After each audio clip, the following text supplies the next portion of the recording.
see detsembrikuu ja jõuluaeg käes ei ole ning Eesti rahval on pühade ajal ikka kombeks olnud pika laua taga istuda. Seepärast ma mõtlesingi, et tänases meistrinurgas võiks teha ühe korraliku, tõsise, tugeva pika laua. Valisin puumarketi varudest termopuitu. Termotöötlemine toob puidu tekstuuri paremini välja ka. Laud on mul siin tööpinna peal kummuli maas. Laua kokkupanemiseks on kasutatud lihtsalt 45x45 prusse, mis siis töötavad nii-öelda nurkadena. Kruvid on keeratud ülevalt alla sisse ja külje peale. Ja kui te vaatate, siis siin nurga peal väljapool ei olegi meil nähtavaid kruvisid kuskil väga puhas töö. Ma tahan näidata teile ka lauajalgu, kuidas lauajalga teha. Näete, väljapoolt vaadates jääb niisugune mõnus, massiivne, tumedat värvi lauajalg. Seest on nüüd need kaks osa omavahel kinnitatud sellise lisaliistuga ja see lisaliist tuli meil, näete, siit ühe laua servast. Kuidas siis seda lauda kinni panna või jalga siia külge kinni panna? Õigem on puurida siit auk läbi ja panna mööblipoltidega see jalg siia külge kinni.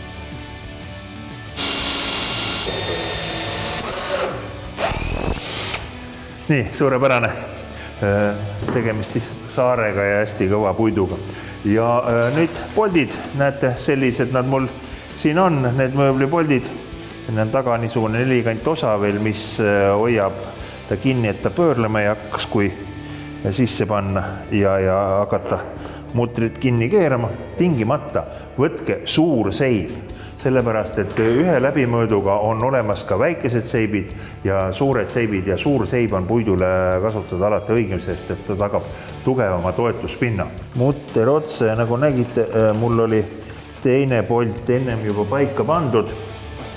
Ning kui te praegu pildis siin all nurgas näete neid puidukildusid veel, siis on näha, mida termotöötlus nagu teeb puidule, et ta muudab puidu dekoratiivseks, mädalimiskindlaks, kuid samas natukene nagu hapraks ka, nii et puuri välja tulemisel löövad niisugused killud kohe puidu küljest lahti. Ja no, see jalg on tõepoolest nüüd nii tugevasti siin all, et see ei tule ka suurema pidusöömingu juures siit alt ära. Nüüd te kindlasti küsite juba omas meeles ja minu käest, et miks selline lühike laud, et laual oli ju keskelt puudu pikem laud. Kohe näitame. Kõigepealt näete, üks pikk laud on siin. Selle me saame siia keskele panna, ta sobitub siia täpselt sisse. Ma ei hakkaks teda isegi kinni kruvima, ma ei pane teda päris paika ka praegu. Näete, ta läheb siia sisse, natuke rusikaga koputada ja see laud on oma kohal ja on teil selline tavapärane pikk laud olemas. Kuid kui soovite teha natukene erilisemat lauda, siis kasutame, näete, seda vahetükki ja neid kaste pealt nagu päris tavaline lillekast, kuid selle saab paigaldada siia sisse ja näete, kui ma panen nüüd selle vahelaua siia vahele, koputame paika, siis saame niisuguse mõnusa pesa, ma ütleksin, siia laua peale, mida võib taas kasutada mitmet moodi. Nagu nägite, üks korraliku söögilaua tegemine ei olegi nii keerukas, kui arvata võib.